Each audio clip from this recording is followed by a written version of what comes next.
This episode is titled Pharmakon, an interview with Dr. Michael Rinella. In this episode, Michael is here to discuss his new book, Pharmakon, Plato, Drug Culture, and Identity in Ancient Greece. Thanks for listening, and thank you for your support. Michael, welcome to the Gnostic Media podcast. How are you today? Very good, thank you. What is the message of your book? Well, I think one of the things I try to get across is that the whole today's contemporary drug problem is not simply something that arose out of, let's say, the industrial era, that every historical epic going back at least to the ancient Greeks has had a very well-developed ethical and even political discourse on the recreational use of various substances. Very different in the case of the ancient Greeks, but a discourse nonetheless. What does Plato's Republic have to say about drugs, if that's not a loaded question? It actually, surprisingly, has quite a few things to say, either directly or indirectly. I mean, indirectly, the very opening of the dialogue, you have the very elderly character of, I think his name is Cephalus. He's mentioning to the group of discussants that, all his elderly comrades are constantly complaining about the drinking parties that they used to enjoy in their youth, and they really can't attend anymore because they're too frail. But he says, well, this is a good thing because this has given me some clarity and a better, view on the world. And Socrates says, well, that's very interesting. Well, why can you tell me a little bit about justice? And that essentially launches the entire dialogue. And last but not least, of course, is the famous noble lie, which is I think, again, that's in Book 9, where essentially Plato says, we're going to need a special drug to, basically put over the rule of philosophy on these people. And basically says this, this drug will be a noble lie that we will tell, and we can only entrust this noble lie to what he literally calls moral physicians of the soul. The crux of justifying philosophic power at its heart is yet another instance of the Pharmakon. And that, of course, leads into many of the chapters of my book, because Pharmakon is not a word that can be translated in a single way. Many people, springing out of Derrida's famous essay, Plato's Pharmacy, have concluded that the meaning of the word pharmakon is either remedy or poison. But that's, as I point out in the book, and I think more and more people are becoming aware of this, is that the word meant like 7 or 8 different things in the ancient Greek. So it renders the reading of Plato very difficult, because what ultimately is this pharmakon known as the noble lie?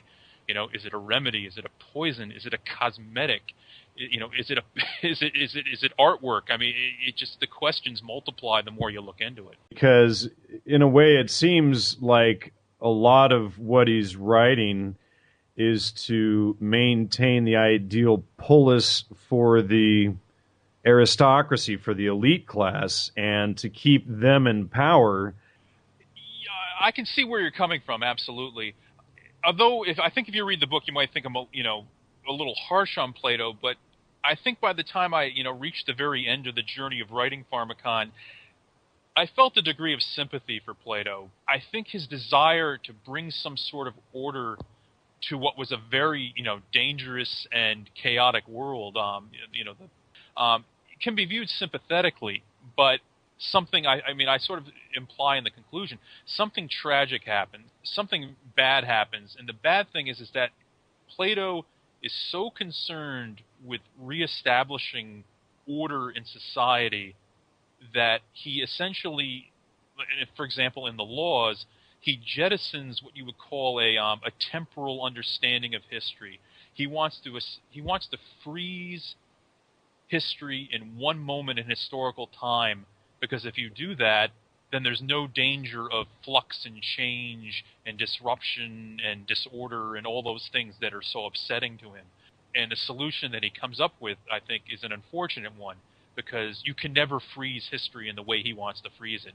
And unfortunately, several times throughout history, they've attempted to do just that. Yeah. Well, I think if just to focus in one area, to focus on, contemporary drug policy, what has happened, and I argue this very briefly in the conclusion, is again this problem of of a lack of historical perspective, and that all of today's drug policy essentially arose out of the early 20th century, reaction to early industrialization, the assembly line, Fordism, and those things. And there's no notion that someday we're going to live in a world that's very different, and then the role of drugs will become very different. What I see today is just this discourse that's completely stuck and frozen in a set of language moves that's been around now for a good half century or more. We're talking about the United States here, of course. There's a very clear schism between state-level politics and federal politics. That, for example, the federal drug scheduling system is just, it's straight out of the Nixon era. There's literally this complete disconnect between what's going on at the state level and what's going on at the federal level. The federal government just can't be relied on because it's so heavily politicized and is oriented, essentially towards the culture as a mass. And so politicians and bureaucrats have to be so bland and so cautious that nothing can ever change. In many ways, I think back to the Odyssey and the island of the lotus eaters. The whole thing with Odysseus's men. Anyone that sets on eating the lotus forgets the journey home and doesn't want to do anything. I think this is the weird premise that still lies behind even medical marijuana. If we have medical marijuana, it's like the island of the lotus eaters. No one will work anymore. No one will want to do anything. It's you can see that this lurking fear exists in Western culture all the way back to the era of oral epic poetry. I think the criminal justice scholarly community, I think, has completely exploded the idea of this link between drugs and crime. Although that argument may still be repeated, I think on a scholarly level that's been pretty much undermined by this point. Drugs don't make you a criminal. It's the illegality of the drugs that lead to certain individuals from certain socioeconomic backgrounds to become criminals. What can you tell us about the story of Ulysses? There's evidence that I believe the potion that was drunk by the initiates into the mysteries, the Kaikian, was some kind of psychotropic drink. And Plato harnesses the mysteries, the language, the terminologies of the mysteries repeatedly within his dialogues, which immediately raises the question, if Plato is using the dialogue of the mysteries, how familiar with the mysteries was he? You have to wonder, is Plato's philosophical language arising out of what was possibly a drug experience? Were drugs at the core of Greek philosophy? I wouldn't say they were. The Pharmakon is very central to Plato. I don't know if I could say that it's central to all of ancient Greek philosophy. Michael, what is the single most important concept that you would like listeners to take away from this interview? What I really wanted to get across in the book Pharmakon was that the question of the ethics of intoxication is not a contemporary phenomenon. That this began a very long time ago, and it absolutely is there within the Platonic philosophic dialogues. The beginnings of a discussion that runs all the way through to the present.